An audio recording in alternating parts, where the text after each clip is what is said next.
Hey there, I'm Stephanie Gomolka, Oxygen.com correspondent. Our live coverage continues here at CrimeCon, and we probably have the busiest man in the building that we were able to steal for a few moments here, Kevin Balfe, the founder and executive producer of CrimeCon. Thank you for joining us. Sure, thanks for having me. I think Paul Holes is slightly busier than me, but it's close. Maybe just a little bit busier, but I'm sure it comes really close. You know, this is the third year of CrimeCon, is that right? Right. Where did the first, inspiration to hold an event like this come from?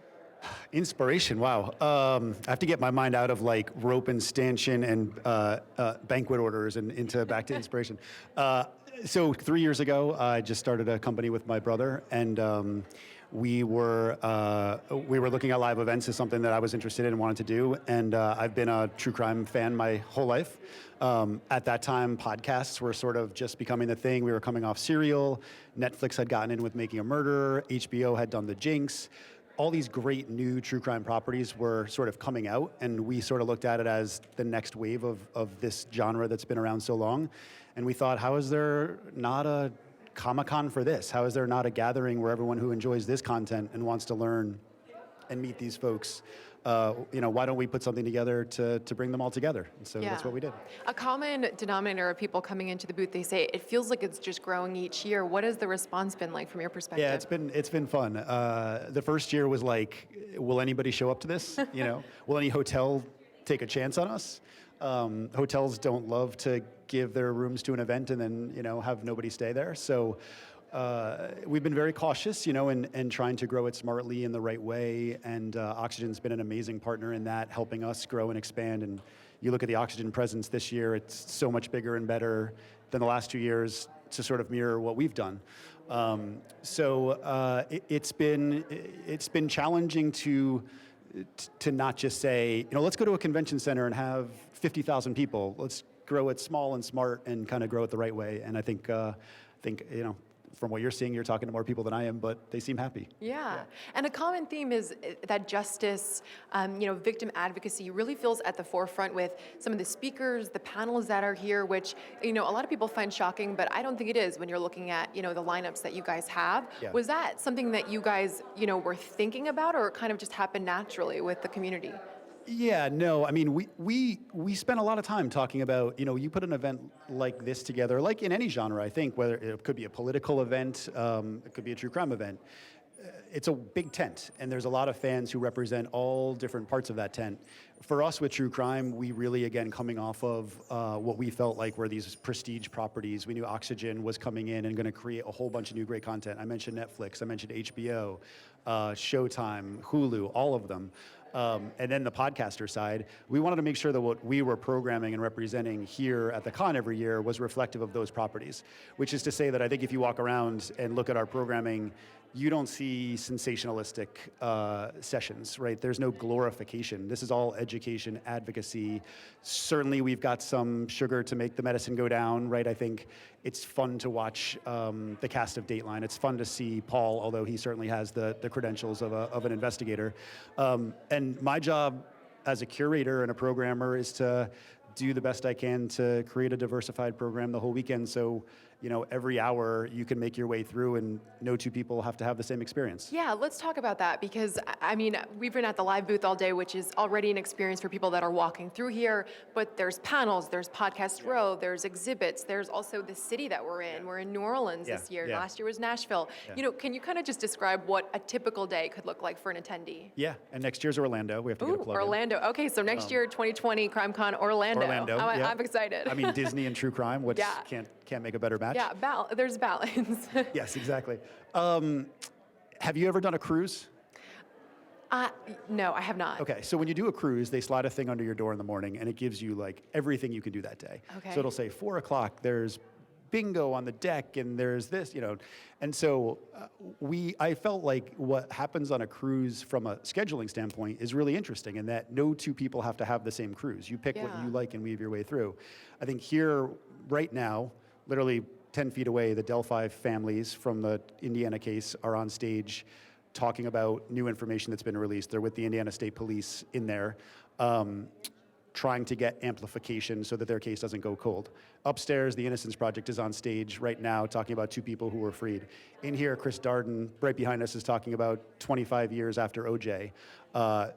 more of a historical perspective and doing that sort of history. Upstairs, there's a live podcast taping happening, right? We have over here. So I think people, as you're seeing all this traffic, people are picking their spots in their rooms and in some cases trying to do two things at once. And again, as an organizer, the number one complaint I get is, how could you put this person up against this person? I want to see both. And I say, I'll take that every single time over I had nothing to do that hour. Yeah. So yeah, there's too much good stuff. Sorry. Yeah, incredible people coming to one location and under one roof for a whole weekend. Yeah. Yeah, that's so cool. And so it's in Orlando next year, but is there anything else, any other details that you know of for 2020 that you just kind of want to put out there and say, if you didn't come out this year, you got to come out next year to see this? Oh, you're going to let me plug? Sure. Yeah, I'll plug all that. Let's hear about it. Well, so Orlando is going to be CrimeCon, which is this, right? The big national event will be in Orlando.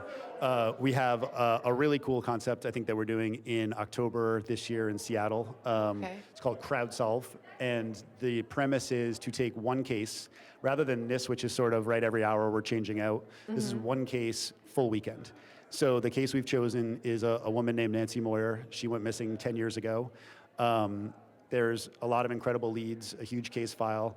We have the police on board, we have the family on board, we have all the investigators on board, and we're gonna bring a bunch of attendees together in one hotel for the weekend, divide them up, and see, I wanna say, can we solve it? It might be too ambitious, but can we ignite at least new passion, energy, and leads into something that's cold? Yeah, So putting action cool into new it. event type format. And that's in Seattle in the Seattle, fall. in October. And then in October, okay. And then so then CrimeCon will be still in the summer.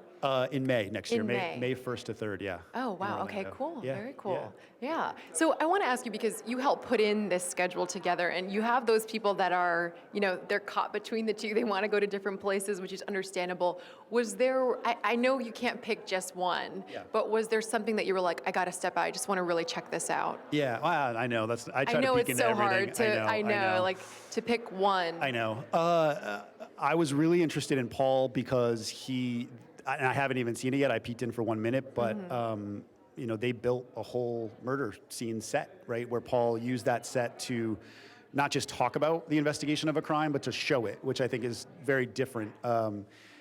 Showing what a blood spatter pattern means, right, and people seeing it in the context of a crime scene. I thought that was really cool. If I had to pick a second, we spent a ton of time on an experience called The Jury. The premise, this to me kind of matches what we try to do with the weekend, which is really entertainment and education. It was a fully acted 1-hour trial, which was inspired by a real case from many, many years ago. And basically when you walked in, you were seated at a banquet table of 10, and it became your jury, right? And you watched the trial with them. And afterwards, each jury independently deliberated and rendered a verdict. And then Lonnie Coombs from Oxygen ultimately was the moderator of that session. Where the education side came in is, why you guys all heard the same trial and the same evidence. Why did we get different verdicts, right? It's not always about the evidence, not always about the trial. Sometimes it's about the human element of who's on that jury. And there's a lot to learn about. Chris Darden's in there right now. He can speak to that probably better than anyone, right? The jury matters. So that side of education, but doing it in a more fun, immersive, educational way, I think was a highlight for me. Yeah. I mean, obviously you have a passion for this community and these different types of topics. Were you always interested? Like, how did you get into, this makes sense as something that we should pursue? Yeah, I think I've always been an event person. I like the live event. I like the energy of it. I'm probably pretty organized. I was an accountant in college, right? You can imagine me in Excel. I do well with organization. So I was probably sort of naturally suited to it. And then I think it's like anything else, right time, right place, and a lot of great partners, again, including Oxygen, including all the folks we work with at all the hotels, including all of my staff at Red Seat that have believed in the vision and have just said, yeah, we're with you. We believe in it. Let's go, right? And that's what it takes. How many people does it take to put an event like this on? Well, funny story. I had no idea. I'm not an event planner. There's real event planners. That's not me.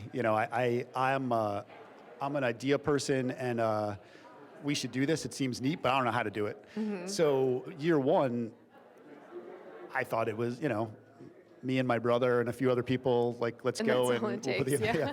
I think if you look in there now, I mean, I would imagine the staff with our staff and the tech team is well over 100, to Yeah. support it. So Yeah, for that alone. it's a big undertaking. It's Yeah. surprising how big it is. Yeah, I mean, we've had so many people, attendees, and they're looking for their true crime hero. They're walking through, they're trying to find that Nancy Grace, Keith Morrison, to tell them, their personal stories. Some people come here to tell their family members that they want in the spotlight. I just want to ask you, who's your true crime hero?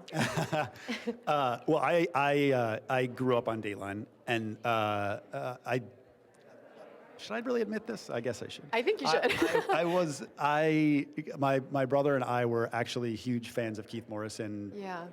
a long time ago, to the point where we created like a Facebook Keith Morrison group to talk about Keith, like in a fun way. Yeah, harmless way. in a normal way. And so in a normal way. And so now I think to be here and to see Dateline and to be able to give the gift of Keith and Josh and Dennis and those folks and Paul and everyone else to the fans who are upstairs right now meeting Paul, lined up in these meet and greet lines with these huge smiles and getting these photos that they're going to put on. So, it's just cool to see that there's that level of connection to the people we bring. Yeah, no, that's so true. Have you told Keith as well? That's You what I mean. haven't- I think if I say this now, I'm going to get in trouble because then he's going to know. And now, Is that Facebook group still no, active? Defunct. Okay, well, I think you should tell Keith. I think he would be complimented by that because, they came down here, all the Dateline correspondents, except for Andrea. She's not here this year, unfortunately, but they came down, and I was probably fangirling too, just like anyone that would see Keith Morrison and Josh Minkowitz and Dennis Murphy. So I think you should share that story. Yeah. It's so great. Maybe. Yeah, we'll see I want him to about keep that. coming back. I don't know. I don't want to scare him off. I think they'll be flattered. But no, that's so true. Dateline, it has that kind of that legacy that causes everyone to think of a true crime hero. Someone that'll pick up your story and try to give it justice. Exactly. Yeah. Yep. Well, thank you so much for joining us. We're so excited to Auction and myself are excited to be here at CrimeCon, and also so are the attendees we've been talking to. So hopefully we'll be back in Orlando. Thank you so much for joining us. We'll have live coverage